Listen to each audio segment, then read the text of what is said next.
1998년 영국의 한빵 공장. 두 엔지니어가 산업용 오븐 안으로 기어 들어갑니다. 아주 간단한 수리를 하러 간 겁니다. 그런데 오븐 안의 온도는 아직 섭씨 100도를 넘고 있었습니다. 적정 냉각 시간은 최소 8시간. 그날 오븐이 꺼진 건 겨우 2시간 전이었습니다. 둘에게 주어진 장비는 무전기 한 대와 얇은 작업복뿐이었습니다. 그리고 이 오븐에는 비상 정지 버튼이 없었습니다. 영국 레스터에 하베스타인 베이커리라는 빵 공장이 있었습니다. 정식 회사명은 프레샤 베이커리즈. 대형 마트에 납품하는 슬라이스 빵을 대량으로 찍어내는 공장이었습니다. 이 공장에는 산업용 오븐 3대가 있었습니다. 그중 하나가 문제를 일으킵니다. 길이 23m짜리 거대한 터널형 오븐이었습니다. 작동 온도는 섭씨 260도. 빵 반죽이 컨베이어 벨트를 타고 한쪽 끝으로 들어가면 17분 뒤 반대편에서 구워져 나오는 구조였습니다. 어느 날 이 오븐 안에 컨베이어 벨트 가이드가 탈락합니다. 빵이 벨트 위에서 제대로 이동하지 못하게 되면서 생산 라인 전체가 멈췄습니다. 공장 입장에서 오븐이 하루만 서도 막대한 손실이었습니다. 경영진은 하루라도 빨리 오븐을 다시 돌리고 싶었습니다. 가장 안전한 방법은 오븐 제조업체에 전문 수리기사를 부르는 것이었습니다. 비용은 약 2,500파운드, 하나로 약 400만 원 정도였습니다. 하지만 경영진은 이 돈을 쓰고 싶지 않았습니다. 자체 수리를 결정합니다. 공장의 수석 엔지니어 데니스 마스터가 오븐 수리 경험이 있었지만 직접 나서지 않았습니다. 대신 오븐 보수 경험이 전혀 없는 직원 2명을 투입하기로 합니다. 그런데 문제가 하나 더 있었습니다. 고장난 부분은 오븐 한가운데에 있었습니다. 옆 패널을 뜯어내면 바깥에서 손을 넣어 고칠 수 있었습니다. 하지만 회사는 이것마저 비용이 든다는 이유로 허락하지 않았습니다. 남은 방법은 하나뿐이었습니다. 사람이 직접 오븐 안으로 기어 들어가는 것. 그런데 이 오븐은 섭씨 260도에서 작동하던 장비입니다. 전원을 끄더라도 내부가 완전히 식으려면 최소 8시간이 필요했습니다. 음식을 호호 불어서 식힐 때를 생각해 보면 됩니다. 겉은 차갑게 느껴져도 한입 베어 물면 안쪽은 여전히 뜨겁습니다.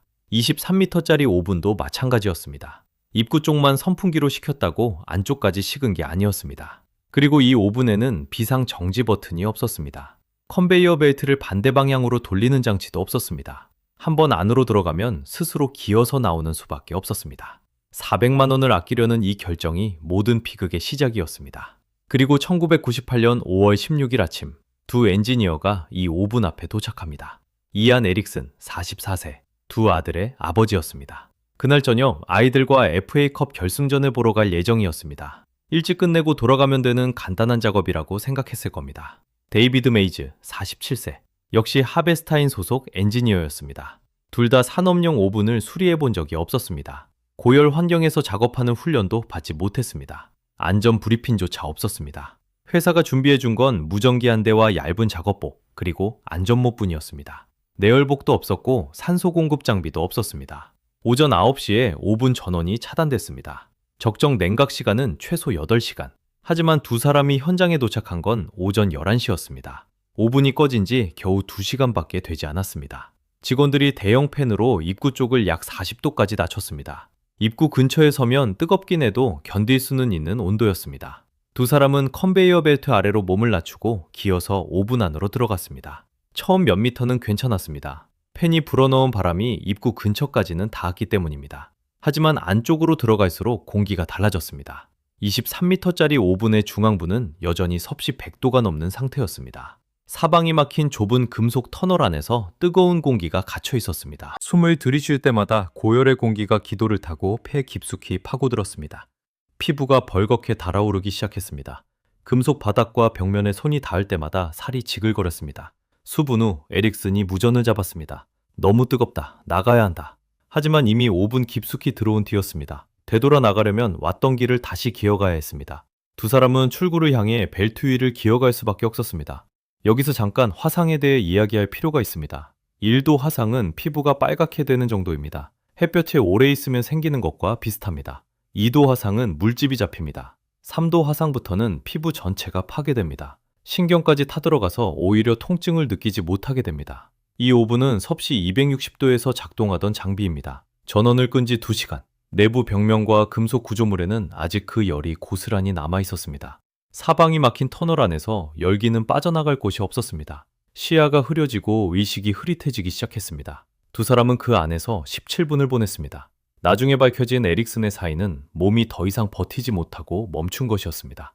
전신의 80%의 화상을 입었습니다. 메이즈는 오븐수 내부 기계에 몸이 끼어 으스러지는 부상까지 겹쳤습니다. 그런데 여기서 소름 끼치는 건 이 두 사람을 살릴 수 있었던 순간들이 분명히 있었다는 겁니다. 냉각 시간을 8시간만 지켰다면, 400만 원을 들여 전문 업체에 맡겼다면, 내열복과 안전장비를 지급했다면, 어느 하나만 달랐어도 두 사람은 그날 저녁 집으로 돌아갈 수 있었습니다. 에릭슨은 아들들과 축구를 볼 수 있었습니다. 17분 후 에릭슨이 출구에 도달합니다. 하지만 그 출구는 단 20cm였습니다. 산업용 오븐의 출구는 빵이 나오는 곳입니다. 구워진 빵 반죽이 지나갈 만큼만 열려 있으면 됩니다.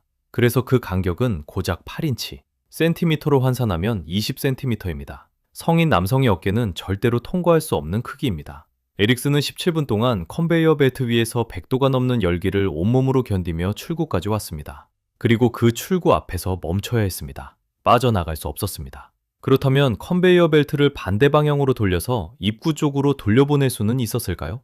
없었습니다. 이 오븐에는 벨트를 역방향으로 전환하는 시스템 자체가 존재하지 않았습니다. 비상 정지 버튼, 그것도 없었습니다. 버튼 하나 누르면 벨트가 멈추고 사람을 꺼낼 수 있었을 텐데 그런 장치는 처음부터 설치되어 있지 않았습니다. 출구는 20cm, 역방향 전환은 불가능, 비상 정지 버튼은 부재. 사람이 오븐 안에 갇혔을 때 살아나올 수 있는 3가지 방법이 전부 막혀 있었습니다. 우연이 아닙니다. 설계 단계에서부터 차단되어 있었던 겁니다. 출구 앞에 도착한 에릭슨을 발견한 직원들은 지렛대를 가져와 출구 간격을 억지로 벌려 그를 끌어냈습니다. 하지만 이미 에릭슨의 몸은 전신 80%가 화상을 입은 상태였고 다발 골절까지 동반되어 있었습니다. 그는 끝내 숨을 거뒀습니다. 메이즈는 출구에 도달조차 하지 못했습니다. 오븐 내부 기계에 몸이 끼어 벨트 끝까지 오지 못한 겁니다. 소방대가 투입되어 오븐을 해체한 뒤에야 겨우 메이지의 시신을 회수할 수 있었습니다. 이건 사고가 아닙니다. 탈출구가 없는 곳에 사람을 넣은 겁니다. 그렇다면 이 결정을 내린 사람들은 어떤 처벌을 받았을까요?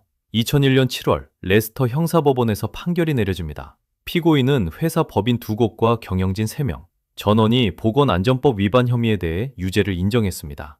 법원이 선고한 벌금과 비용의 총액은 62만 8천 파운드, 하나로 약 8억 원에 달하는 금액이었습니다. 전문업체에 수리를 맡겼다면 들었을 비용은 2,500파운드, 하나로 약 400만 원이었습니다. 400만 원을 아끼려던 결정이 8억 원의 벌금으로 돌아온 겁니다. 하지만 그 어떤 돈으로도 두 아버지를 돌려보낼 수는 없었습니다. 그런데 여기서 소름 끼치는 건 감옥에 간 사람이 단 한 명도 없다는 사실입니다.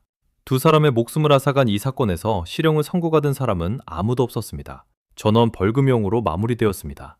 회사 측은 이듬해인 2002년에 벌금이 과하다며 항소를 제기합니다. 두 사람을 죽게 만들어 놓고 벌금이 너무 많다고 주장한 겁니다. 항소법원의 판단은 기각이었습니다. 법원은 두 생명의 상실과 위험평가의 부재, 업계 지침 무시를 고려하면 이 처벌은 정당하다고 판시했습니다.